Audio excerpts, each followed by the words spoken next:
messed up thyroid, if you're dealing with an autoimmune disease, for example, or you're dealing with adrenal health issues, which can mess up the thyroid, or blood sugar issues, or for that matter, digestive issues, iodine's not going to help you. And any healthcare professional who tells you just take iodine for your thyroid, in my opinion, should go back to Biochemistry 101, because it's much more than just iodine. What's more, if your thyroid gland is messed up, you can take all the iodine you want. It's not going to help. Iodine's for supporting the production of the hormone, thyroxine, thyroid hormone, but if the gland itself is being attacked from the immune system, and most thyroid problems have that component involved, or if the gland is just pooped out because of adrenal health problems or blood sugar problems or digestive problems, iodine's not going to help. And that's why people can take all the iodine they want, and it doesn't make their thyroid magically improve. In fact, sometimes they take too much iodine. Although you have to take a lot of iodine to take too much. The point is, it's not just an iodine problem if you're hypothyroid. And it's not just a synthroid problem. Not just giving yourself the hormone isn't going to make your gland more healthier. You got to make the structure healthy, the gland healthy, and that's done through digestive support, all the things we just talked about, as well as blood sugar support. And then if you want to do a couple of other things, well, that'll probably get you right there. If you want to do one more thing, take care of your adrenal glands, and that means slow, deep breathing and relaxing the body, slowing the body down. Got to take a couple more calls, Craig. That's a lot of good information for you. God bless you and your brother. I hope we helped you. Thank you, Craig. Appreciate it. Steve, got about a minute. What's up, my friend? Hello there. Thank you. I just had a couple questions. We were trying to get a hold of the tocotrienol E, and we're having an issue. I don't know if there's a place you could recommend where we go to... well, let me look it up right here, and we'll get you some tocotrienols. I get it. You know, we're very fortunate here in Colorado. We got all these different health food stores. Yeah, you go to tocotrienols. It's all over the website, all over the web. Here, just go to Amazon. Tocotrienols, vitamin E, huge selection at great low prices. Okay. Amazon.com. And just another one on the magnesium. Is the liquid form better than the tablet?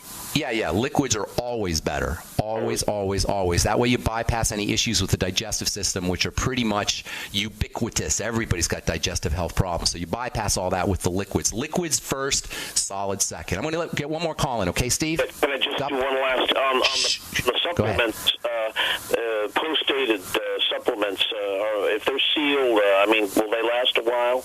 They will last a while, but it's on a continuum, meaning that over the course of time, every day they'll break down more. But you probably won't notice it.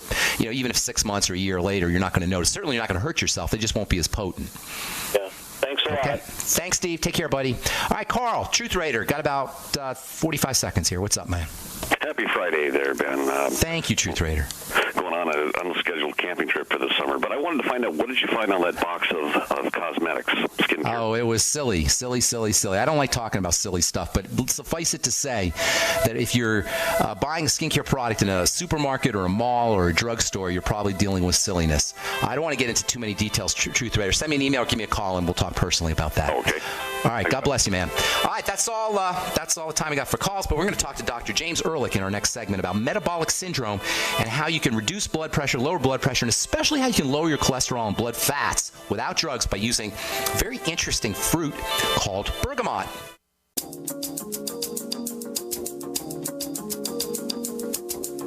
All right, we're back. On the bright side, Pharmacist Ben here. We're on the air Monday through Friday, 8 to 9 Pacific and 10 to 11 Central Time. If you miss a program, they're all up at brightsideben.com. 4+ years of good health information, unique health information archived at brightsideben.com. You can also check out my blogs, criticalhealthnews.com, which I'm doing with George Norrie, and pharmacistben.com. Thank you to my webmaster, Robert Lundgren, who does such a fine job at pharmacistben.com. Okay.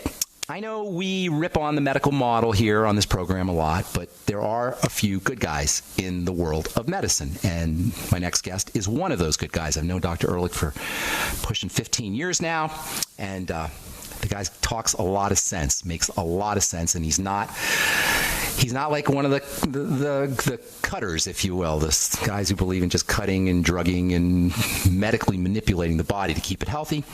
He's going to talk today about something called bergamot, a really neat fruit that can be used for metabolic syndrome. There's a lot of really cool literature, especially regarding cholesterol and blood fats, around the active ingredients in bergamot, which are called polyphenols. Dr. Ehrlich will tell us all about that. Greetings. Welcome to the Bright Side, Doc. How you doing?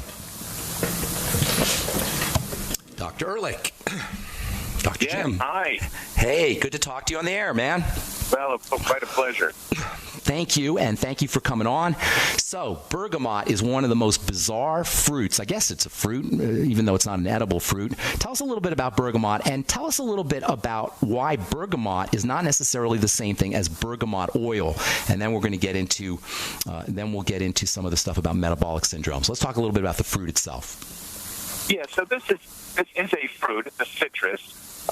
It is endemic to the southern Italian coastal area called Calabria, which is right across the Strait of Messina from Sicily.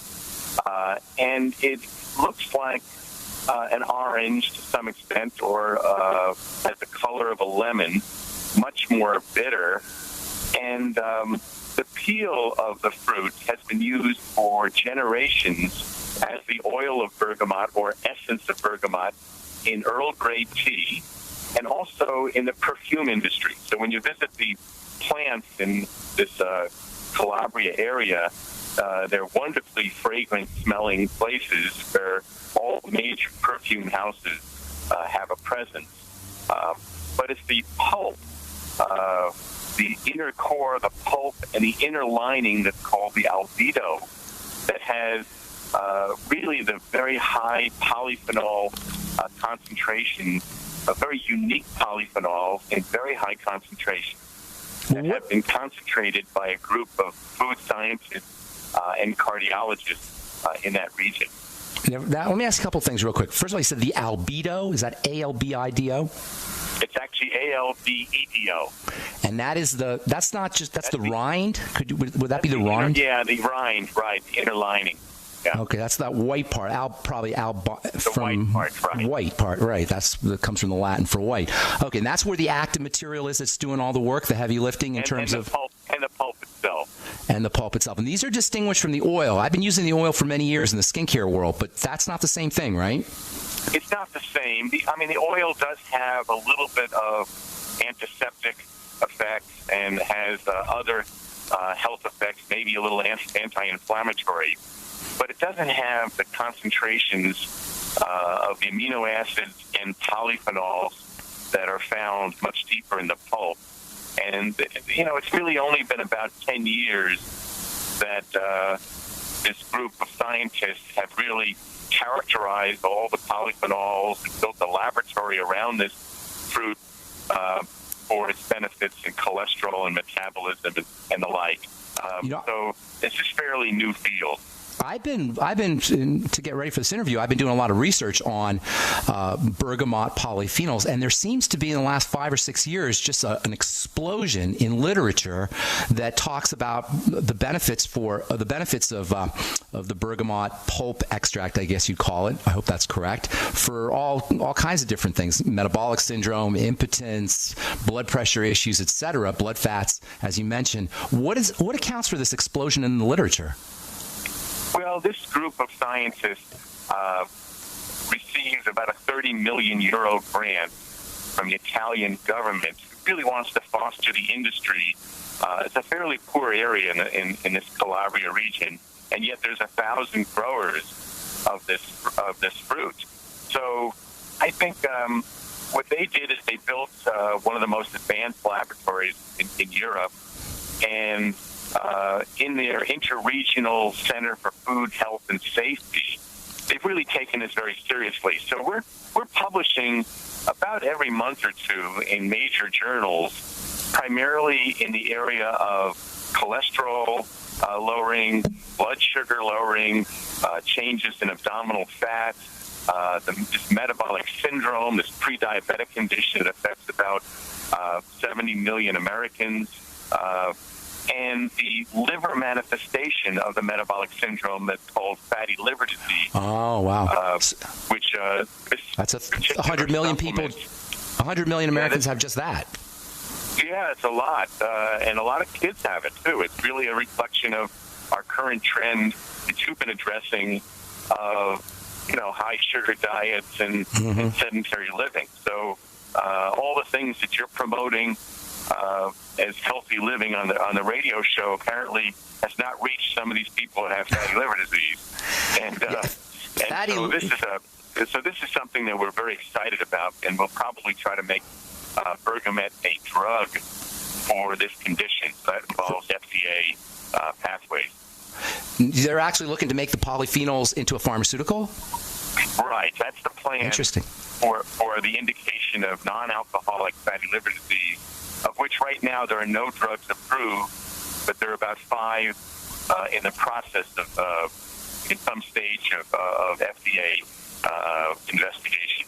So you're saying the polyphenols that you can get from the Bergamax product, they are so powerful that they're going to be a pharmaceutical for use for fatty liver disease? After we published in this area of 107 patients with both metabolic syndrome and non-alcoholic fatty liver disease, we were able to show in 4 months unparalleled improvement in both liver structure and function in these patients, never seen before with any drug or supplement. And I presented the findings at the annual meeting of the American College of Gastroenterology in October, and then put out a press release requesting liver specialists in the United States in this area to confirm and to extend our work. And it attracted the head of the Fatty Liver Network, it's called the NASH Network, and the individuals who are involved with FDA approval of anything in this area. And so those liver specialists came with us to Italy to meet with all the scientists and are very excited about designing the appropriate studies that will meet the approval of the FDA. So we're going to begin that process fairly soon. What exactly are polyphenols? Well, polyphenols, which are found... Doc, you got to get... Doc, I'm sorry. I hate to do this. We got to take a break. Hang on to that question, okay? And then I want to talk about some of the specifics, how the bergamot is actually used for fatty liver disease and also for metabolic syndrome. We're talking to Dr. James Ehrlich about bergamot and Bergamax. If you're interested in purchasing the Bergamax, head over to my website, brightsidehealthproducts.com, brightsidehealthproducts.com, and you can order. It's only $45 for a month's supply. You can order it right off the web, brightsidehealthproducts.com.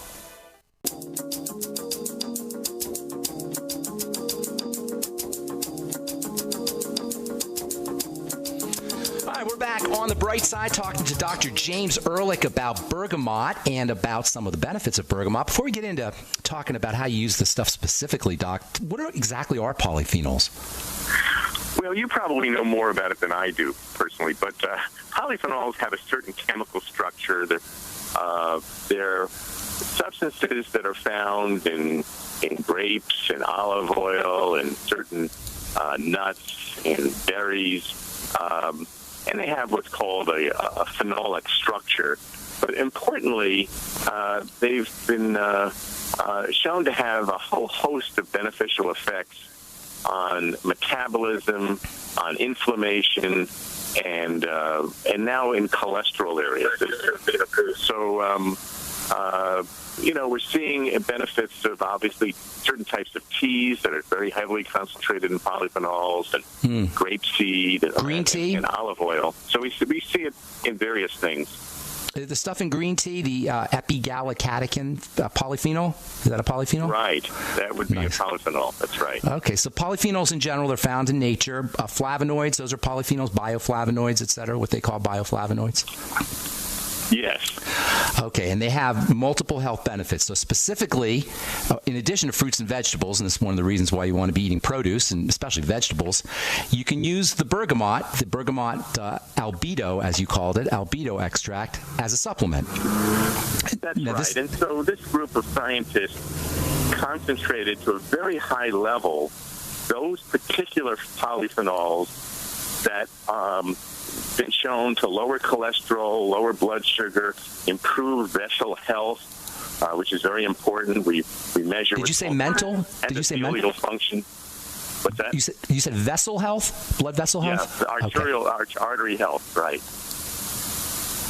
So for people who have endothelial problems, aneurysms, that kind of thing.